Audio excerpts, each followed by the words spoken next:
मैं doctor Jagdish Prasad Meena, assistant professor आर्थिक प्रशासन एवं वित्तीय प्रबंध। मित्रों, आज अध्ययन करेंगे बीकॉम पार्ट फर्स्ट का जो पेपर है बिजनेस इकोनॉमिक्स, व्यावसायिक अर्थशास्त्र। इसके अंतर्गत उत्पादन के साधनों का सापेक्षिक महत्व है, relative importance of factors of production. हम उत्पादन के विभिन्न साधनों के बारे में पिछले टॉपिक में अध्ययन कर चुके हैं। अब ये प्रश्न उठना स्वाभाविक है कि उत्पादन का कौन सा साधन सर्वाधिक महत्व का है। इस प्रश्न का उत्तर देना सरल नहीं है, क्योंकि उत्पादन का प्रत्येक साधन अपने अपने स्थान पर अति महत्वपूर्ण है। भौतिक वस्तुओं के अभाव में उपयोगिताओं का सृजन नहीं किया जा सकता है। अतः भूमि उत्पादन का सर्वाधिक महत्व का साधन हुआ। परंतु भूमि तो उत्पादन का एक निष्क्रिय साधन है। श्रम के अभाव में उपयोगिताओं का सृजन करना असंभव है। इस प्रकार श्रम भूमि से भी अधिक महत्व का साधन हुआ है। वर्तमान अर्थव्यवस्था में समस्त उत्पादन का लक्ष्य अधिकाधिक लाभ कमाना है। अतः अच्छे से अच्छे यंत्र, कल पुर्जे, मशीन एवं कुशलतम श्रमिक तथा अन्य सेवाओं की आवश्यकता पड़ती है। पूंजी के अभाव में इनकी व्यवस्था करना असंभव है। अतः आर्थिक समृद्धशीलता में वृद्धि करने की दृष्टि से आधुनिक युग में पूंजी का महत्व भूमि तथा श्रम से भी अधिक है। बड़े पैमाने की वर्तमान अर्थव्यवस्था में एक बार भूमि तथा श्रम के बिना भी उत्पादन चलाना संभव है, परंतु पर्याप्त पूंजी के अभाव में उत्पादन में सफल होना संभव नहीं है।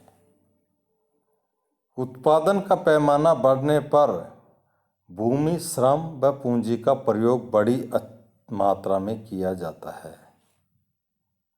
इनसे इनकी योग्यता अनुसार अधिकाधिक काम लेकर उत्पादन को अच्छे से अच्छा तथा सस्ते से सस्ता प्राप्त करने का कार्य संगठनकर्ता ही सुचारू रूप से संपन्न कर सकता है।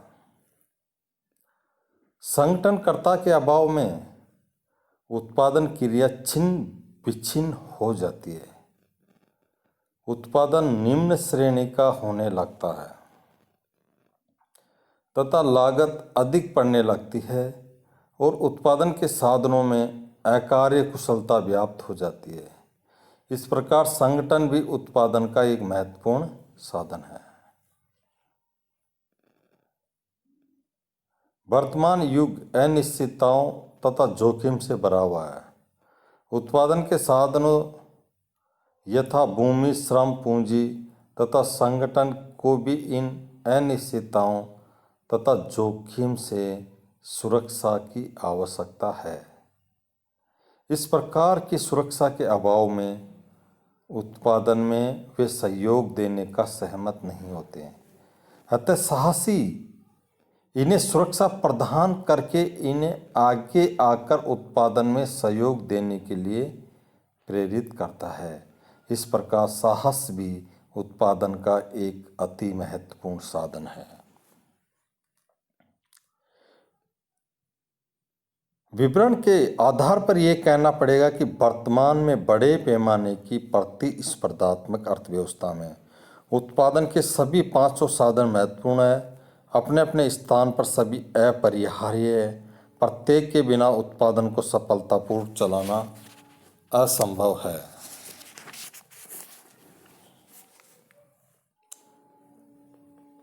उत्पादन के साधनों की विशेषताएं।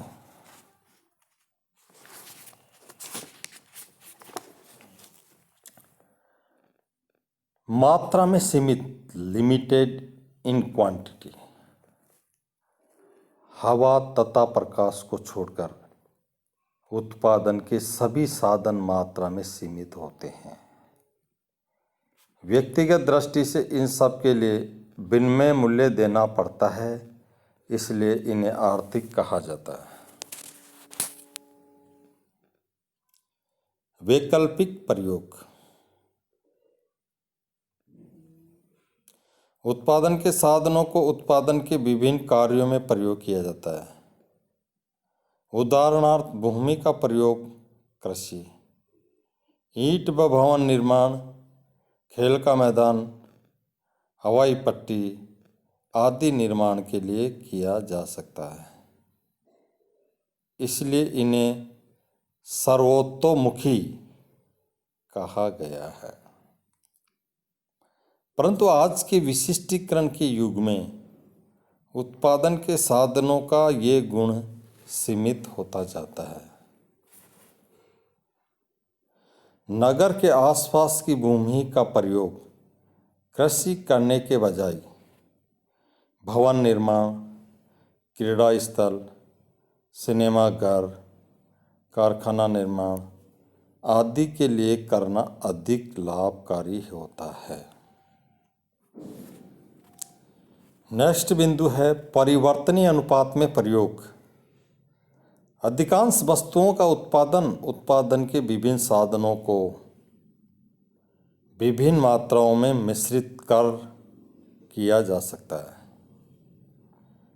स्थिर अनुपात में साधनों के मिश्रण की बहुत कम आवश्यकता पड़ती है। उदाहरण के रूप में श्रम के स्थान पर पूंजी की मात्रा बढ़ाकर उत्पादन उसी सफलता से चलाया जा सकता है। हाथ से लिखने के स्थान पर टाइपराइटर के प्रयोग द्वारा अधिक छपाई की जा सकती है। अतः श्रमिकों की संख्या कम करके टाइपराइटर के रूप में पूंजी का अनुपात बढ़ाकर उत्पादन चलाया जा सकता है। उत्पादन कुशलता अथवा उत्पादन की मात्रा को प्रभावित करने वाले तत्व हैं। Factors affecting the efficiency of production।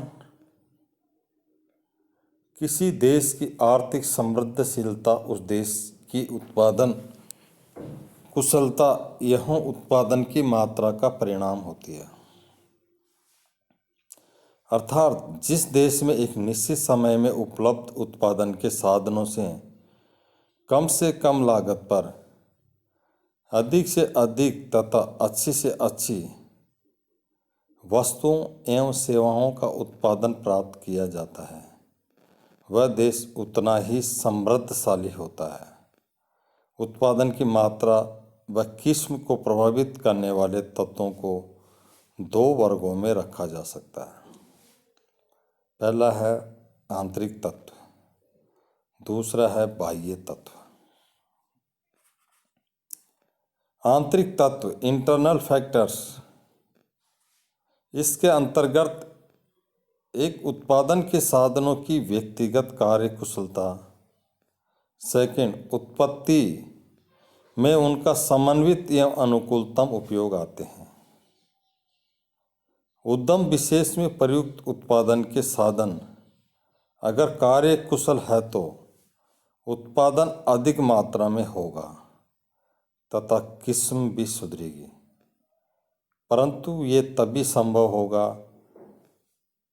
जब उनका प्रयोग अनुकूलतम या आदर्श ऑप्टिमम प्रोपोर्शन में किया जाता है।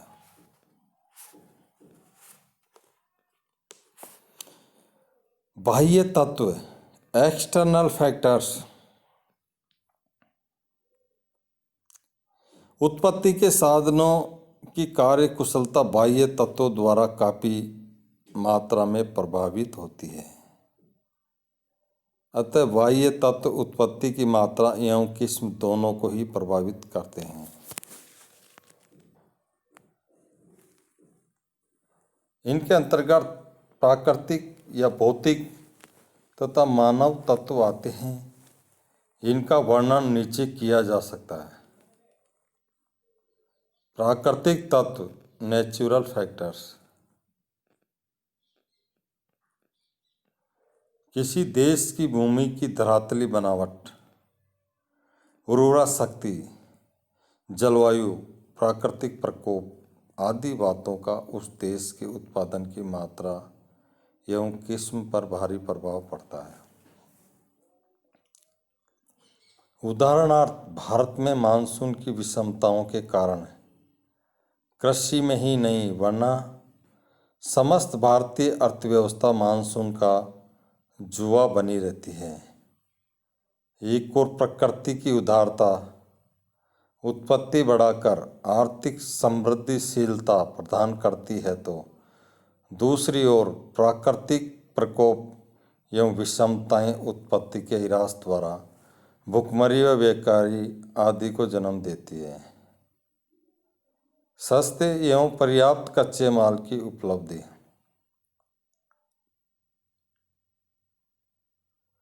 उद्योगों की कार्य कुशलता तथा उनकी उत्पादन क्षमता बहुत कुछ इस बात पर निर्भर करती है कि उन्हें उपयुक्त कच्चा माल सस्ता तथा पर्याप्त मात्रा में यथासंभव उपलब्ध होता रहे।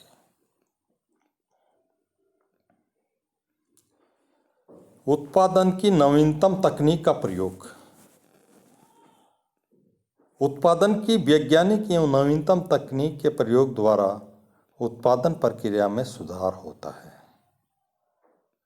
श्रम की कार्य क्षमता बढ़ती है तथा पूंजी तत्वों में बचत होती है। इस प्रकार उत्पादन की मात्रा व किस्म दोनों में वृद्धि होती है।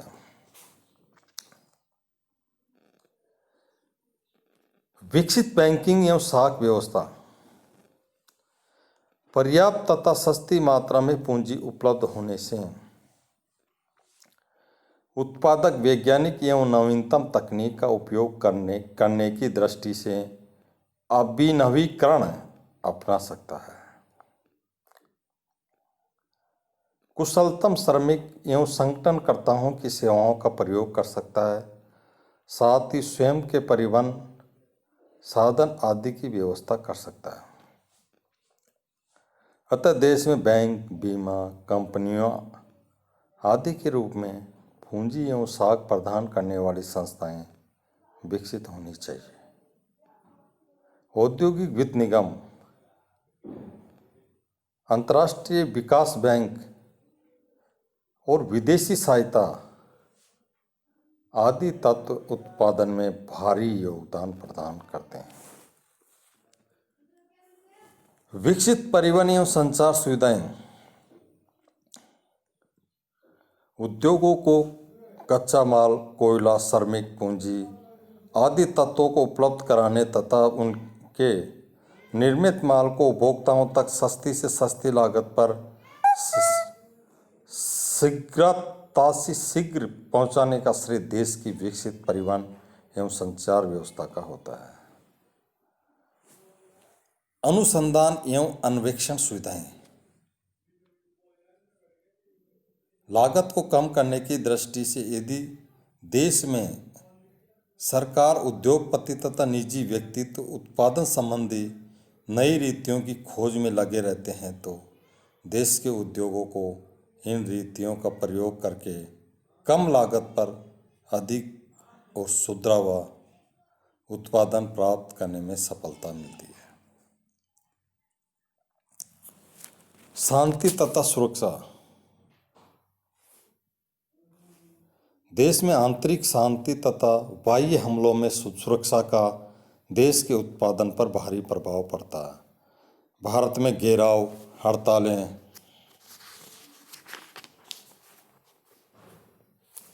आंतरिक अशांति एवं अव्यवस्था, आए दिन के आंदोलन तथा युद्धों के कारण उत्पादन को भारी ठेस पहुंचती है। नेक्स्ट बिंदु है सरकार की नीति, गवर्नमेंट पॉलिसीज। अधिकतम सामाजिक कल्याण की प्राप्ति के लिए सरकारें आर्थिक क्षेत्र में हस्तक्षेप की नीति का अनुसरण करती है। साम्यवादी देशों में तो समस्त उत्पादन तंत्र सरकार के हाथों में होता है। विभिन्न उद्योगों को प्रोत्साहन, उनकी वित्तीय सुविधाएं तथा अन्य प्रोत्साहन सरकार अपनी औद्योगिक नीति द्वारा देती है, जिनके फलस्वरूप उत्पत्ति की मात्रा व किस्म दोनों में ही सुधार होता है। इस प्रकार हम देखते हैं कि उत्पादन की कुशलता एवं मात्रा पर बाह्य तत्वों का उतना ही प्रभाव पड़ता है जितना आंतरिक तत्वों का।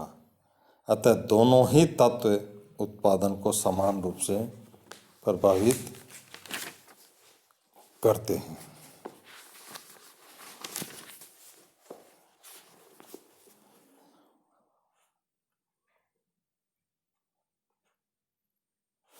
बड़े पैमाने की अर्थव्यवस्था में तो वास्तव में उत्पादन का एक ही साधन होता है, पूंजी।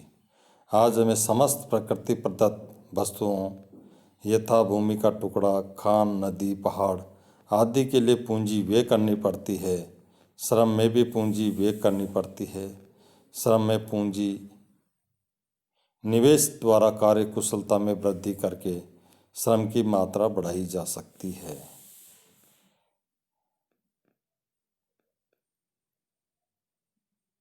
विशिष्ट श्रम संगठन तथा साहसी का रूप धारण कर लेता है।